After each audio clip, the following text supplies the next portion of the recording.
Hey, it's Zoltan Gary here, and today I want to like to present you an exercise called the habit building exercise, which will help you to build a habit that sticks and break bad habits. So I think before we get into the actual tricks and tips, I would like to mention that I think habit makes us and creates us because it doesn't matter what you say, it matters what you do, and habit builds us in an identity level and it helps you to transform your life. So, how to build the habit that sticks? This is the exercise for today.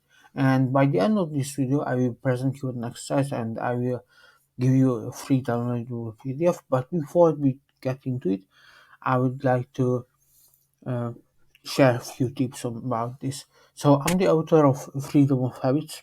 This is my book, and I would like to give you the essence, not in this video, but in the sequence of these upcoming videos, because I think the problem with self habits that is always helps you to solve a superficial problem, but it doesn't help you to solve identity level issues. And I think this is the number one thing which you can sort out with habits. And I think this is why habits are really, really important. So, question zero is why habit is important. Does this habit lead to the identity who I want to be or become? And most people screw up these levels. They focus on the have, what they want to have, like a nice body or girlfriend, boyfriend, spouse, or lots of money. But in order to have those things, you need to act and you need to do certain things that will lead as a side effect to have those things you want. And in order to do these things, you have to become someone. So I think that's what habits help you. It helps you to do repeatedly the actions you which leads you to have the things you want. So is this habit aligned with my values or it leads to the place the identity that I want to have? This is question zero, and if the answer is no, then simply don't do it. That is also the criteria of a bad habit or good habit. So I think there is no good or bad habits in general on in objective, but the question is the real question is does it lead where you want to go? If the answer is no, then simply don't do it. If the answer is yes, then of course do it. So this is the question zero. There are four phases of habits, and I think many people really don't do it, and they just set goals once a year, New Year's resolutions, and after that they forgot to execute. This is why you have to bring conscious attention on what are the four phases of every habit, and then you can build consciously your habits, which leads to the identity you want. So the first is your trigger or cue, the second is craving, the third is response or routine, the actual action, and the fourth is reward. For example, my favorite trigger is from Wayne Dyer, Dr. Wayne Dyer, who chose the trigger when his heels touch the floor every morning. So he automatically does this action every single morning because he wakes up every morning. So he doesn't have to remind himself. He just execute immediately in the mood to do. So this is he used as trigger or cue when his heels touches the floor, and then he wanted to give gratitude. So that's what his routine. So I think I would like to share three tips with you, which is the most critical three things that will lead you to maintain the habit or to break bad ones. And I think the number one thing which many people don't really know about is the implementation intention. So implementation intention is something like a context of your habit. When I do this, then I do this action habit, or I give you context. So, for example, when I wake up, then I give gratitude, or when I finish eating, I go for a 20-minute walk around the block. And I think this also regarding the timing and the actual situation, the where. So it gives you some sort of context, and without this know-how, you just have a blind habit or a vague habit, and therefore most people don't really execute. They measured it, and it increases your chance to actually do the habits you want with more than 90% if you write down your implementation intention. So this is the tip number one. I really want you to write down the implementation intention if you create a new habit or if you want to break a bad one.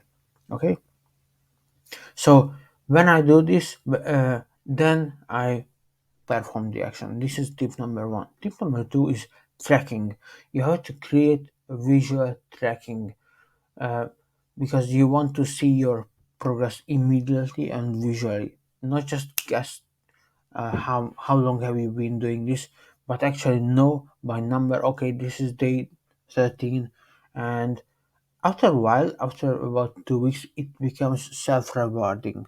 So you don't break the chain, you keep going, and after 1 or 2 weeks, it becomes self-rewarding when you see, okay, one more tick, one more tick. So even if the motivation in the beginning falls off or falls back, you keep going because the self-rewarding action of immediate visual feedback or tracking on a visible place is keeps you moving. Okay, so this is number tip number two, visual tracking, immediate visual tracking, and preferably a well visible place. Shamas advertise here. This is why we created the habit tracking calendar, because you want to see immediately. Okay, you don't want to track it on your phone. You want to track it on your on offline form, for example, on your door or on your desk. So anywhere where it's well visible. Okay. And the third thing is the social support. So obviously, many people think of first as their friends, but let me be honest, your friends are not the best social support, because they accept you as you are, they love you as you are, hopefully. So, and this is the reason why you are at that place where you are, because you have the friends which you have, and most of your friends, to be honest, they are fat, broke, single, whatever, so or lonely in a relationship. So there are ways that it's better not to listen to them, and find a coach or consultant outside of your social circle, and preferably find a mentor who are already there where you want to go, because that is key. Because you won't change your friend. Many people think they will change their friends, but to be honest, it's mission impossible. It's easier to find friends or social circle who leads you to the identity you want to become. And if you are very brave, then take a public commitment. But I don't recommend it in the beginning when you experimenting.